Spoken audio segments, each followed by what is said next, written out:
apology notice in the mail letting you know that the warranty has expired, and this I didn't get a warranty in the mail. before we close the file. Would you like to hear your options about... Yeah, I want to hear my options. Would you like to hear your options about getting... Yeah, press 1. Would you like to hear your options about getting back under coverage? Sure. Okay, great. I just need to ask you a few questions to see if we can still get you qualified. Do you have I'm qualified. I'm pre-qualified. Hey. Hey. Who in the hell is this? I'm sorry, I didn't hear you clearly. I just need to ask you a few questions to see if we can still get you qualified. Do you have less than 150,000 miles on the car?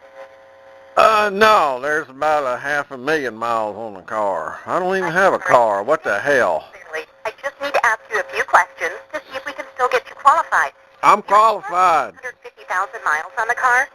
Yes, and I'm pre-qualified, by the way. And is everything running okay now? Sure. Great. It looks like we're going to be able to help you out today. Alrighty then. One of our specialists, and they'll go over the program options with you. What's your specialist name? Hey, this is James Earl, by the way. Who the hell is this? Your call is very important to us. Hello? Stay on the line and you'll be transferred to the next available agent. Do I get a double agent or a single agent? Double agent. Alrighty then. What do you got, double agent? Is this Susan McCoy? No, does this sound like Susan McCoy? Yeah, it sounds like a female. That's why I asked. No, don't ask me nothing. I'm a male. Where in the hell did you get that info from? Well, no, not info. It just sounds like a woman.